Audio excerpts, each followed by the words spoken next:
betting the not so much anymore is more down to my own fault. I need to get studying again to get the edge back. But yeah, it's a great product.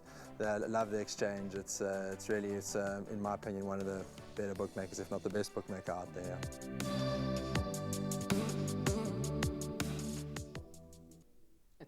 It's a penultimate race on the card, race 7, due to go off at 4:05, set to be run over 1,200 meters. It is a merit-rated 73 handicap.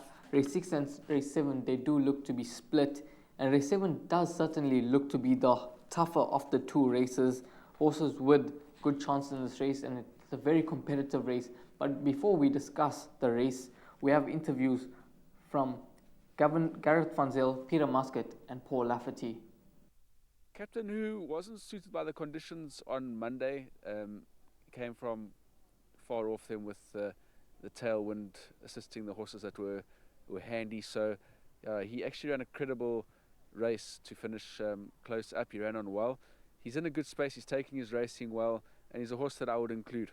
AGLOW was very badly inconvenienced at the start of his last run. He got smashed coming out the gates. He went right back to last, so he also did a good job to actually run on to finish 4th. He's in good order heading in. He's obviously very consistent, and with the right run in the race, he should also finish in the money.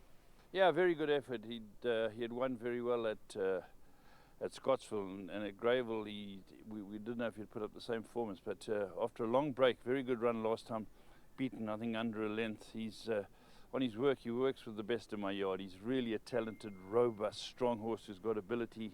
He's had niggle issues, he seems to be over them. I'd include him in everything.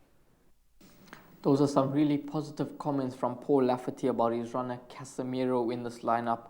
Warren, for me, it does look to be a competitive race, but what's your take on it? Given that you've taken a chance and bankered Shape of You earlier on, is this a race where you load up, or you've found a few runners to narrow it down to? No, you've got to load up. You've got to load up, Rahil. We said at the top of the preview, right at the beginning of the show, that it was a competitive race meeting. Most race meetings are, so it makes it difficult to narrow selections and to go light in exotics. So this race is no exception. Really competitive. There's a lot in with chances. You can make a case for many. I'd like to talk about Running Rifles. Yes, I know he's a recent maiden winner. He beat Napoleon by nearly 3 lengths. He's going to find it tougher now, but he might well be, and I think he is up to the task at hand. I think he could run well first time out the maidens. I'm not saying he's a banker or he's my first choice or he's a good thing. No, by no means am I suggesting that. I'm just mentioning him because I think he's progressive. I think he's got a lot more to offer, and he could be worth including. I've certainly included him in my exotics. Captain Who, I'm glad that Gareth touched on Captain Who's last effort. And I'm glad that Peter Muscat touched on AGLOW's last effort. He said he got smashed out the pens and he really ran on powerfully, so he certainly got a chance. Life goes on. Clinton Binder's in town. I know his last 2 wins. One was at the Poly Track, the other one was at Turffontein. He's won 2 out of his last 3. He's got a chance. And you can just keep going and going on. So I think you're going to have to include as many as your budget will allow. A horse like Gimme a Rainbow, yes, he is drawn deep, but he's got a chance too. So it is a tough race. Long-winded answer to your question. I've included quite a few in my exotics. Yes, going back to Gimme a Rainbow, he disappointed me a touch last time out. Yes, he wasn't beaten far under 2 lengths by Captain Who, but I expected him to go a lot closer. And he's a horse that enjoyed the Poly Track over the 1200, so I expected a better run from him, but Sean Veal felt something missed last time out with him. He's going to be running on at the business end. He's had 7 runs on the turf for 2 seconds, 1/3 and a 4th, so definitely a horse that I feel you got to include. I like a bit of the 7-horse AGLOW. Peter Muscat mentioned that he was inconvenienced at the start of his last run. He is another horse. He takes a step down in class. Muzieni rides him once again. He's ridden him 3 times for 1 win and 2 seconds. I think that AGLOW, he could be really competitive in this lineup. He's had 1 try at the course for a good 3rd. And for me, AGLOW, I'm going to sort of play around this 5-year-old son of VAR. Canadian Bolt won a really, really nice race last time out. He absolutely flew home to beat Hampton Court. He goes up in trip by 200 meters, but he is better drawn with Kyle Stradum. I think he's a horse that you got to include. He received 3 points for that run, but he definitely, the way he won, suggests that he could go on once again.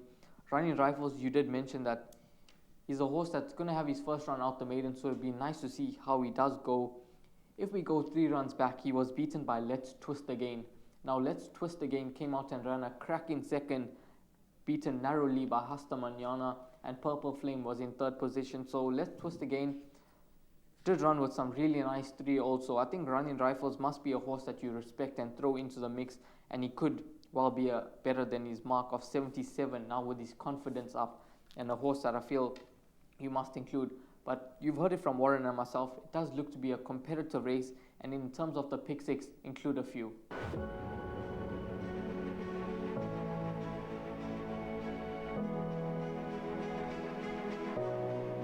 It's good fun. Days like these are great. You get the whole industry together, and to have, companies and corporations like Interbet and Cape Racing who are so generous with sort of time and energy into making a day like this possible is it's fantastic for everyone.